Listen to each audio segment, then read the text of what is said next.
আসসালামু আলাইকুম। সবাই কেমন আছেন? আশা করি সবাই অনেক অনেক ভালো আছেন। আজকে আমি পুরো রমজান মাসের কাজ একদিনেই করে দেখাবো। এভাবে এই কাজগুলো করে রাখলে পুরো রমজান মাস জুড়ে ইবাদত বন্দেগী করে কাটাতে পারবেন। প্রথমে আমি দেখিয়ে দিব কিভাবে আমি মাত্র 3টা উপকরণ দিয়ে পারফেক্ট বেসন তৈরি করি। তারপর দেখিয়ে দিব কোনো রকম ডাল বাটাবাটির ঝামেলা ছাড়া পেঁয়াজু মিক্স, যেটা তৈরি করে আপনারা মাস জুড়ে পেঁয়াজু তৈরি করতে পারবেন। তারপর দেখিয়ে দিব বেগুনি আর আলু চপটা কিভাবে সংরক্ষণ করবেন সেই পদ্ধতিটা। এভাবে বেগুন সংরক্ষণ করে রাখলে রমজান মাস জুড়ে কিন্তু আপনারা একদম টাটকা টাটকা ভেজে পরিবেশন করতে পারবেন।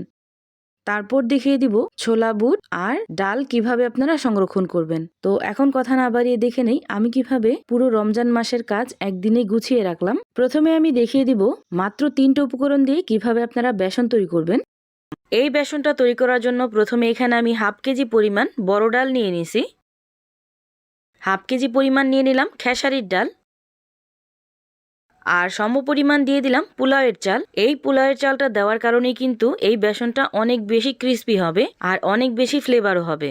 অনেকে কিন্তু এই চালটা দিতে চান না, আমি বলবো আপনারা একবার হলো এইভাবে তৈরি করে দেখতে পারেন। বেসনটা কিন্তু একদম পারফেক্ট হবে, আর বেসন পারফেক্ট হলেই কিন্তু আলুর চপ তৈরি করেন বা বেগুনি, ওইগুলোও কিন্তু একদম পারফেক্ট হবে।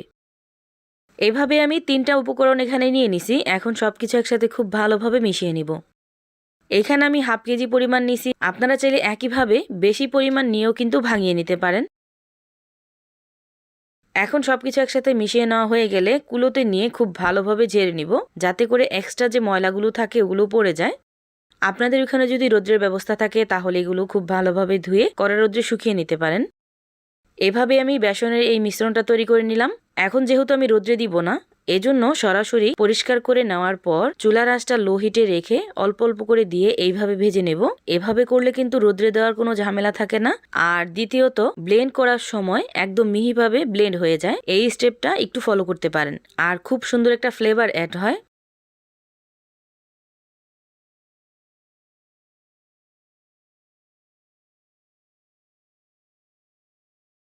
একইভাবে সবগুলো আমি ভেজে নিছি। এভাবে আমি কিছুক্ষণ রেখে দিছিলাম, আর যখনই পরিপূর্ণভাবে ঠান্ডা হয়ে গেছে ওই পর্যায়ে এসে এইভাবে ব্লেন্ডার জগে নিয়ে নিলাম। এখন ঢাকনাটা লাগিয়ে খুব ভালোভাবে মিহি পেস্ট করে ব্লেন্ড করে নিব।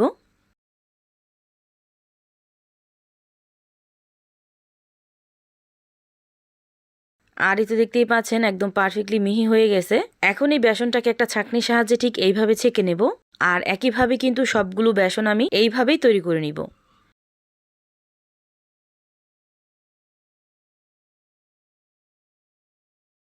দেখতেই পাচ্ছেন কত সহজে এই বেসনটা তৈরি হয়ে গেল। এইভাবে ভেজে নেওয়ার কারণে ব্লেন্ড করতে কিন্তু অনেক বেশি সুবিধা হয়েছে। যেহেতু একটু মচমচে বা ক্রিস্পি হয়েছে, এই জন্য ব্লেন্ড করার সময় একদম গুঁড়ো হয়ে গেছে। একইভাবে আমি সবগুলো বেসন তৈরি করে নিছি। বাজারের কেনা অস্বাস্থ্যকর বেসন না কিনে ঘরেই কিন্তু আপনারা খুব সহজে এইরকম বেসন তৈরি করে নিতে পারবেন। এখন এই বেসনগুলো আপনারা চাইলে সংরক্ষণ করতে পারবেন শুকনো একটা কন্টেনারে ভরে, বছর জুড়ে ভালো থাকবে। এভাবে আমি বেসনটা তৈরি করে নিলাম। এখন আমি দেখিয়ে দিব কিভাবে আমি কোনো রকম ডাল বাটাবাটির ঝামেলা ছাড়া পেঁয়াজু মিক্সটা তৈরি করলাম। প্রথমে একটা বলে আমি নিয়ে নিব 2 কাপ পরিমাণ খেসারির ডাল, 2 কাপ পরিমাণ নিয়ে নিব মসুরির ডাল। এই দুই ধরনের ডাল দিয়ে আজকে আমি পেঁয়াজু মিক্স তৈরি করে দেখাবো। এখন এই ডালগুলোকে আমি খুব ভালো করে 2 থেকে 3 বার পানি দিয়ে ধুয়ে নেব।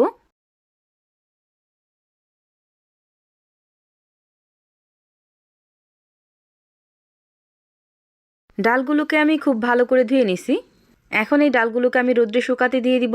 আর রোদ্রে শুকানোর জন্য এরকম সুতি একটা কাপড় বিছিয়ে দিছি। ডালগুলো এইভাবে মেলে দিব, আর রোদ্রে শুকিয়ে তারপর আবার ফিরে আসছি। অবশ্যই ডালগুলো খুব ভালো করে ধুয়ে নেবেন, এতে করে পরবর্তীতে আর কোনো ঝামেলা থাকে না। আর এই তো দেখতেই পাচ্ছেন একদিন খুব ভালোভাবে আমি রোদ্রে শুকিয়ে নিছি, আর ডালগুলো কতটা ঝরঝরে হয়ে গেছে। পেঁয়াজের জন্য যখন আমরা ডাল তৈরি করব তখন কিন্তু একদম মিহি পেস্ট করা যাবে না। এই রকম দানা দানা রেখে পেঁয়াজু মিক্সটা তৈরি করে নিতে হবে। এভাবে আমি সবটুকু পেঁয়াজু মিক্স তৈরি করে নেব। এভাবে আমি সবগুলো পেঁয়াজু মিক্স তৈরি করে নিছি। আর এভাবে আপনারা সংরক্ষণ করে রেখে দিতে পারবেন প্রায় 1 বছর পর্যন্ত শুকনো একটা কন্টেনারে ভরে।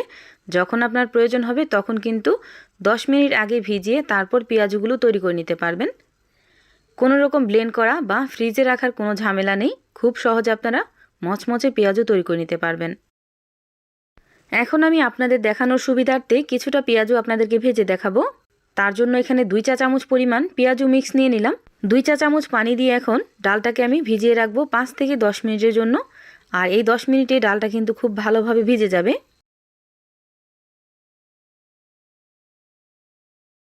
এভাবে আমি ডালটাকে 10 মিনিটের মতো ভিজিয়ে রাখছিলাম। আর এই তো দেখতেই পাচ্ছেন ডালটা কিন্তু বাটার থেকে বেশি সুন্দর হয়েছে। আর কতটা পারফেক্ট হয়েছে দেখে নিশ্চয়ই বুঝতে পারতেছেন। এখন এখানে আমি দিয়ে দিব পেঁয়াজ কুচি, দিয়ে দিব পরিমাণ মতো কাঁচামরিচ কুচি আর ধনিয়া পাতা কুচি। আপনারা এখানে ঝালের পরিমাণটা বুঝে তারপর কাঁচামরিচ দিয়ে দিবেন। দিয়ে দিব 1 চা চামচ পরিমাণ হলুদ মরিচের গুঁড়া, হাফ চামচ দিয়ে দিব জিরা গুঁড়া, হাফ চা চামচ দিয়ে দিলাম লাল মরিচের গুঁড়া, 1 টিস্পুন পরিমাণ দিয়ে দিলাম গরম মশলা গুঁড়া, হাফ চামচ পরিমাণ দিয়ে দিলাম লবণ আর হাফ চামচ পরিমাণ দিয়ে দিলাম আদা রসুন বাটা। এখন সব কিছু খুব ভালো করে একটু মিশিয়ে নিব। এভাবে আমি খুব ভালোভাবে মিশিয়ে নিছি। এখন আমি এই পেঁয়াজগুলো তেলে ভেজে নেব। আর এই পেঁয়াজগুলো ভাজার সময় চুলার আঁচটা মিডিয়ামে রেখে তারপর মচমচে করে এই পেঁয়াজগুলো ভেজে নেবেন। এতে করে কিন্তু পেঁয়াজগুলো অনেকক্ষণ পর্যন্ত মচমচে থাকবে।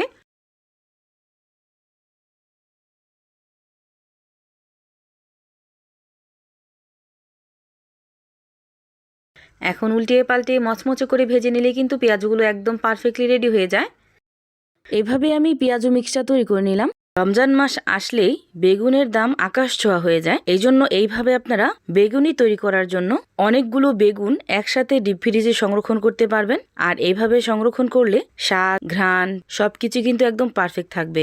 অনেক সময় দেখা যায় বেগুন সংরক্ষণের ক্ষেত্রে বেগুনটা রাখার পর কিন্তু কালো হয়ে যায়। তো এভাবে যদি আপনারা সংরক্ষণ করেন মাস জুড়ে কিন্তু একদম নতুনের মতোই থাকবে। আশা করছি এই ট্রিক্সগুলো আপনাদের কাছে খুবই ভালো লাগবে। এখন কথা না বাড়িয়ে দেখে নেই আমি কিভাবে আলুর চপ আর বেগুনের এই চপগুলো সংরক্ষণ করলাম। তার জন্য এখানে 1 কেজি পরিমাণ আলু খুব ভালোভাবে ধুয়ে কেটে পরিষ্কার করে নিছি। এখন পর্যাপ্ত পরিমাণ পানি দিয়ে পরিমাণ মতো লবণ দিয়ে খুব ভালোভাবে সেদ্ধ করে নিব।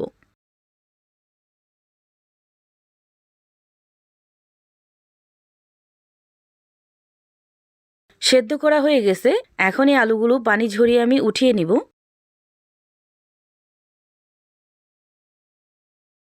আর গরম অবস্থায় খুব ভালোভাবে ম্যাশ করে নিব, যাতে করে কোনো রকম দলা বা গোটা অংশ না থাকে।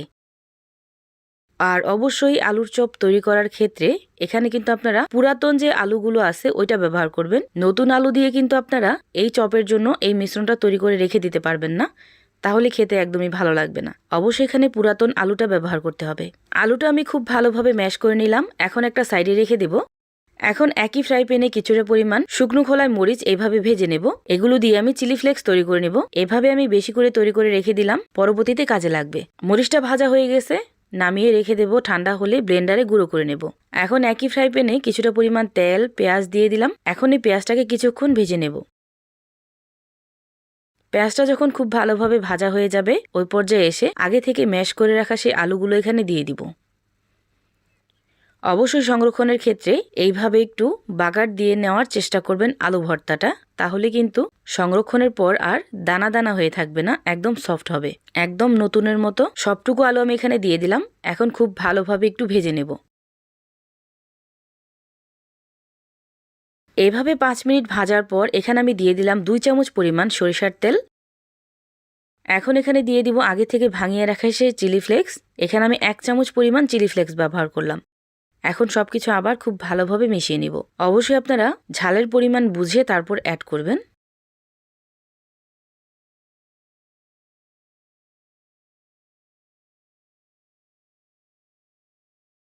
আর এইভাবে আমি আরও 5 মিনিটের মতো খুব ভালোভাবে রান্না করে নিছি। এই পর্যায়ে এসে লবণটা একটু চেক করে এখানে ব্যবহার করতে পারেন। আর নামানোর আগ মুহূর্তে ধনিয়া পাতা কুচি দিয়ে নামিয়ে নিব।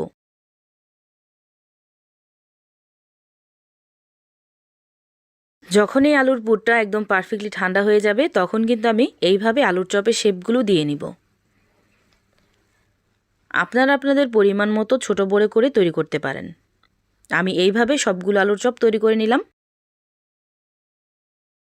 এখন এইরকম একটা ছড়ানো প্লেটে সবগুলো আলুর চপ এইভাবে ফাঁকা ফাঁকা করে রেখে ডিপ ফ্রিজে রেখে দেব। এখন আমি দেখিয়ে দিব কিভাবে আমি বেগুনগুলো সংরক্ষণ করি। বেগুন সংরক্ষণের জন্য এখানে আমি 2 কেজি পরিমাণ বেগুন নিয়ে নিছি। এখানে আমি 2 ধরনের বেগুন ব্যবহার করছি। একটা আমি লম্বা করে কেটে নিব আর একটা আমি গোল করে কেটে নেব। এখন এই বেগুনগুলো খুব ভালোভাবে পানি দিয়ে ধুয়ে নেব। ধুয়ে নেওয়া হয়ে গেলে এখন আমি বেগুনগুলো এইভাবে কেটে নেব। আপনারা যদি বেশি পাতলা করতে চান করে নেবেন, আমি এইরকম রাখলাম।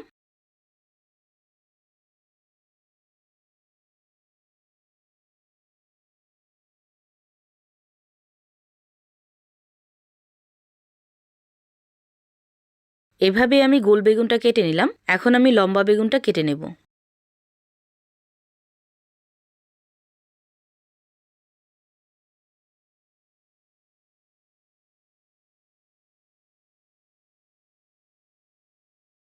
এভাবে আমি সবগুলো বেগুন কেটে নিছি। এখন দেখিয়ে দিব কিভাবে এই বেগুনগুলো সংরক্ষণ করলে মাস জুড়ে একদম এইরকম কালার থাকবে, কোনো রকম কালো হবে না। তার জন্য একটা বড় পাত্রে কিছুটা পরিমাণ পানি আর 2 চামচ পরিমাণ লবণ নিয়ে নিলাম। লবণের পরিমাণটা একটু বেশি নেবেন, কারণ বেগুনের গায়ে যেন লবণটা লাগে বা ভাজার সময় যেন বেগুনটা পানসে না লাগে। আর দিয়ে দিলাম 1 চামচ পরিমাণ হলুদ মরিচের গুঁড়া। এই হলুদ মরিচের গুঁড়াটা দেওয়ার কারণে আর লবণটা দেওয়ার কারণেই কিন্তু বেগুনগুলো কালচে হয়ে যায় না।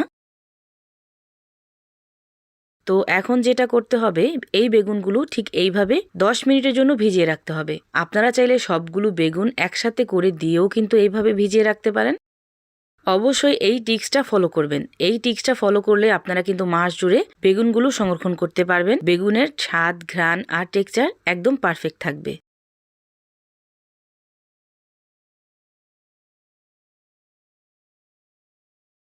তো এভাবে আমি 10 মিনিট রেখে দিছিলাম।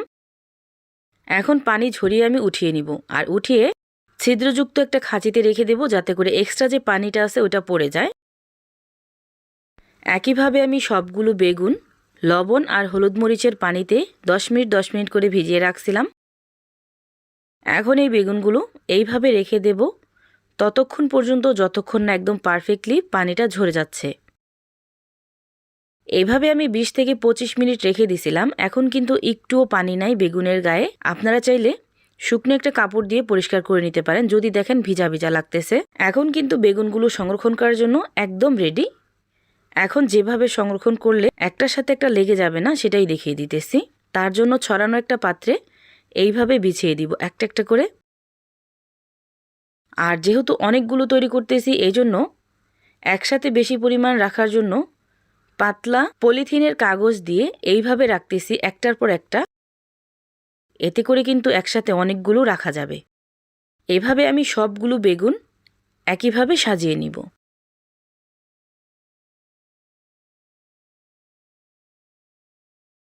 এখন এগুলো একদিনের জন্য আমি ডিপ ফ্রিজে রেখে দেব, আর একদিন পর আপনাদেরকে দেখিয়ে দিব কীরকম আছে। আর এই তো দেখতেই পাচ্ছেন একদিন হয়ে গেছে। একদিন পর আমি ফ্রিজ থেকে বের করে নিছি। এখন কিন্তু বেগুনগুলো হাত দিয়ে টানা হেঁচড়া করা যাবে না। কাগজটা ধরে টান দিলেই কিন্তু খুব সহজে বেগুনগুলো উঠে যাবে। দেখতেই পাচ্ছেন বেগুনের কালার কিন্তু একটুও চেঞ্জ হয় নাই। আর ঠিক এইরকমই থাকবে মাসের পর মাস। এভাবে সংরক্ষণ করে দেখতে পারেন। এখন যেটা করতে হবে, এই ঠান্ডা বা বরফ অবস্থায় সাথে সাথে সংরক্ষণ করে ফেলতে হবে। আর এদিকে একদিন পর আমি আলুর চপের যে মিশ্রণটা রাখছিলাম ওইটাও কিন্তু একদম পারফেক্টলি রেডি। ওইটাও এখন ঠান্ডা অবস্থায় এইরকম একটা কন্টেনারে রেখে দিলাম। কোনোভাবেই কিন্তু এই বেগুনগুলো ঠান্ডা করা যাবে না, মানে নর্মাল তাপমাত্রায় আনা যাবে না। বরফ অবস্থায় সাথে সাথে এগুলো রেখে দিতে হবে।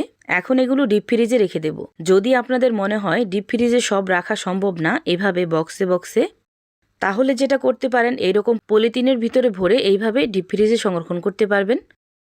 এভাবেই আমি আলুর চপ আর বেগুনিগুলো সংরক্ষণ করে রেখে দিলাম। এখন আমি দেখিয়ে দিব কিভাবে আমি ছোলা বুট আর ডাল বাটাগুলো সংরক্ষণ করলাম। রমজান মাসের ইফতার টেবিলে নানান রকমের খাবারের পাশাপাশি ছোলা বুট ভুনা আর পেঁয়াজুটা কিন্তু কমন একটা খাবার। যেহেতু এগুলো প্রতিদিন প্রসেস করা একটু কষ্টকর হয়ে যায়, এই জন্য এইভাবে যদি আপনারা সংরক্ষণ করে রেখে দেন তাহলে পুরো রমজান মাস জুড়ে আপনারা শুধু রান্না করে খেতে পারবেন। সেদ্ধ করার কোনো ঝামেলা থাকবে না। পুরো রমজান মাসের কাজ একদিনেই করে রেখে দিতে পারবেন। এখন কথা না বাড়িয়ে দেখে নেই আমি কিভাবে এই ফ্রোজেন আইটেমগুলো তৈরি করলাম। এই ফ্রোজেন ইফতার তৈরি করার জন্য প্রথমে আমি পেঁয়াজু মিক্সটা তৈরি করে নিব। তার জন্য হাফ কেজি পরিমাণ মুসুর ডাল আর হাফ কেজি পরিমাণ খেসারির ডাল নিয়ে নিলাম। আর 1 কেজি পরিমাণ নিয়ে নিলাম ছোলা বুট, আর 1 কেজি পরিমাণ নিয়ে নিলাম ডাবলি। এখন এগুলো খুব ভালোভাবে পানি দিয়ে পরিষ্কার করে ধুয়ে নেব। ধুয়ে নেওয়া হয়ে গেলে পর্যাপ্ত পরিমাণ পানি দিয়ে সারা রাতের জন্য ভিজিয়ে রেখে দেব। আর এই কাজটা কিন্তু আমি রাতেই করে রাখি, তাহলে দিনের বেলায় খুব সহজে এই কাজগুলো করে নেওয়া যায়। আপনাদের হাতে যদি সময় কম থাকে তাহলে কিন্তু আপনারা 2 থেকে 3 ঘন্টা ভিজিয়ে রাখতে পারেন। এখন ঢাকনা দিয়ে ঢেকে এইভাবে রেখে দেব। আর এই তো দেখতেই পাচ্ছেন সারা রাত ভিজে কিন্তু ফুলে একদম টইটুম্বুর হয়ে গেছে। এখন এগুলো আবার খুব ভালোভাবে পানি দিয়ে ধুয়ে নেব। এভাবে আমি সবগুলো খুব ভালোভাবে ধুয়ে নিছি। পানিটাকে ঝরিয়ে ডালগুলোকে আলাদা করে নেব।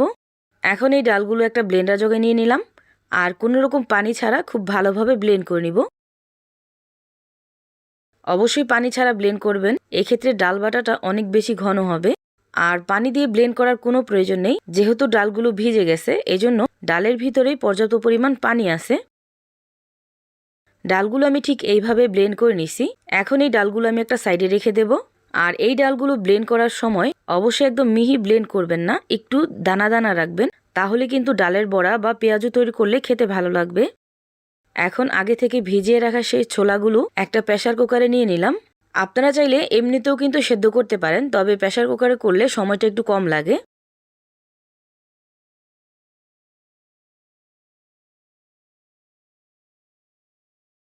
এখন দিয়ে দিলাম কিছুটা পরিমাণ পানি, দিয়ে দিলাম পরিমাণ মতো লবণ, হাফ চামচ পরিমাণ দিয়ে দিলাম হলুদ মরিচের গুঁড়া, দিয়ে দিলাম 1 টিস্পুনের মতো বেকিং সোডা।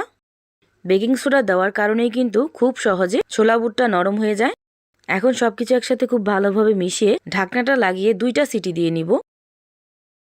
প্রেসার কুকারে 2টা সিটি দেওয়ার পর ঢাকনাটা আমি উঠিয়ে এই ছোলাগুলো একটা বোলে ঢেলে নেব।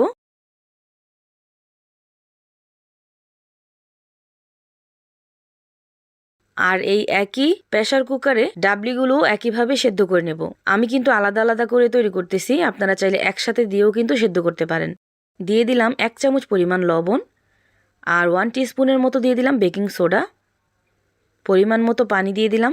এখন ঢাকনাটা লাগিয়ে এই ডাবলিটাকেও 2টা সিটি দিয়ে নিব। একইভাবে আমি ডাবলিটাকেও সেদ্ধ করে নিছি 2টা সিটি দিয়ে। দেখতেই পাচ্ছেন একদম পারফেক্টলি কিন্তু সেদ্ধ হয়ে গেছে। প্রেসার কুকারের ঢাকনাটা খোলার পরে উপরে যে ডাবলির যে খোসাটা আছে ওটা কিন্তু ফালাই দিতে হবে। এদিকে যে ছোলাটা আমি বলে ঢেলে রাখছিলাম ওইটা একটা এইরকম ছিদ্রযুক্ত খাঁচিতে নিয়ে নিলাম। আর যখনই পানিটা একদম পারফেক্টলি ঝরে যাবে আর ঠান্ডা হয়ে যাবে তখন আমি এগুলো সংরক্ষণ করব। এখন ছোট ছোট পলিতে করে এইভাবে সংরক্ষণ করে রেখে দেব আমার যতটা প্রয়োজন। প্রথমে আমি ডাল বাটাটা আলাদা করে নিলাম। এভাবে 1 মাসের কাজ কিন্তু আপনারা একদিনেই করে রাখতে পারেন, তাহলে সময়ও বাঁচবে আর আপনার কাজ করতেও সুবিধা হবে। একইভাবে আমার যতটুক প্রয়োজন ছোলাটাকেও আমি আলাদা করে নেব।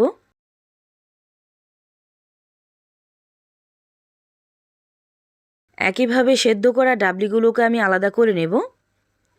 আর এভাবে আলাদা করে রাখলে যখন মনে চায় তখন আপনারা চটপটি, ফুচকা বা ছোলার সাথে দিয়েও খেতে পারবেন।